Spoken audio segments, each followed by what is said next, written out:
As are pro med, they take a lot of medicine every day themselves. So, but the grandparents should be making those decisions, though, respectfully. You know, they're from another generation. You know, they from a generation. Our grandparents, our children's grandparents, they come from a generation where the doctor was holier than the preacher. You know, whatever the doctor said, you do it. You know, but in this day and time, we understand that doctors are the slaves of the pharmaceutical industry, and we have to think twice about whether we're going to take something they want us to take, or whether we're going to give our child something that they want them to take. So I wouldn't let the grandparents make decisions about children growing up in 21st century America. Those drugs are dangerous. I have seen the side effects firsthand, you know, in my career, and I would never give a child, because those, you heard the side effects, and that's not even all of them.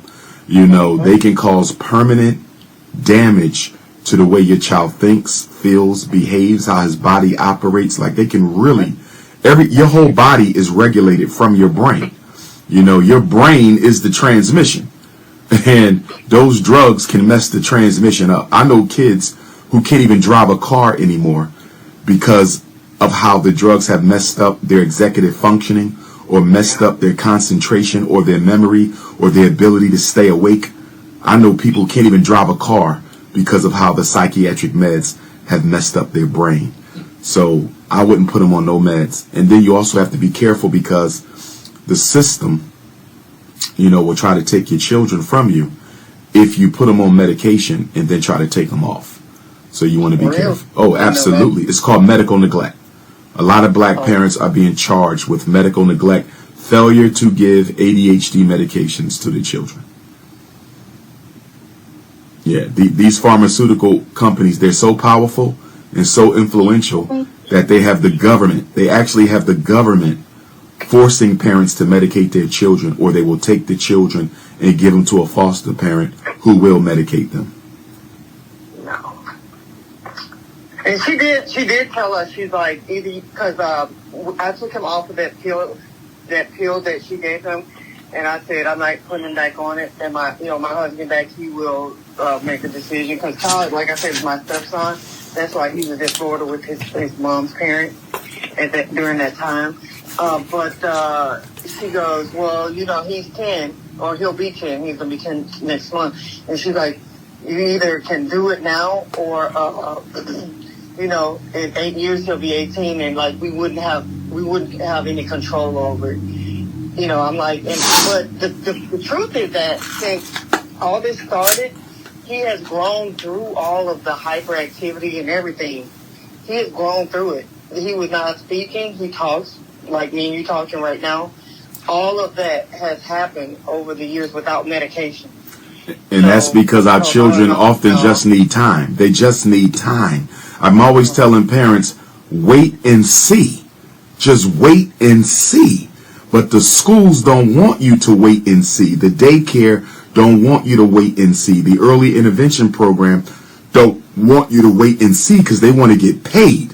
So you have the best interest of the child, the developmental best interest of the child, which is often at war with the financial best interest of the school. That's the problem. The school wants the money, and they want the money now. And that's why I'm telling parents, if you don't sign that paper, there's nothing they can do. That's the bottom line. Parents have the power, but we let them talk us into it. We let them influence us to do things that we shouldn't be doing. That's very true. And I noticed we follow different like blogs that with people with autism. We just read it. We don't write anything in it. But I did notice something that you said about the money. Like, we have insurance. They pay for everything for our kids because we're in the military. Well, I'm not, but he is. And so everything is paid. Everything is paid for. I mean, like, and it's always availability. Usually, and what I have noticed in those groups, is that people say, I can't find, I'm on a waiting list, I'm this, it's going to take this long, I don't have insurance or whatever. And I said, now that you say that, I said, well, maybe that's why everything is readily available in terms of, like you said, they're getting paid. And even if we miss an appointment, They're like, if you don't show up or if you call in with, I mean, they've got real strict policies about you have to call before 24 hours, a certain hour time frame that you have to call within to get the appointment canceled, or they're still charging. So it is a money grab. I didn't even think about that. They have offered a gauntlet of support to us in terms of respite and every kind of, you have no time to do them all. So I'm wondering if that is straight as all for, because Kyle's been doing those kind of therapies since he was 3. He is 10 next month. So the speech therapy and things like that, I think did help maybe some. But Right. like the OT and other ones, I don't see any results from that kind of stuff. I got So you. it's, but he goes every week, and they want the money. They always call us, say, hey, we got an appointment open, and I'm like, Exactly. yeah, they like this. Yeah. Let me, I'm going to jump in, Queen, so we can get ready to move to the next parent. But Okay. your husband has my number. So if you guys ever need to schedule a consultation with me privately for anything, just text me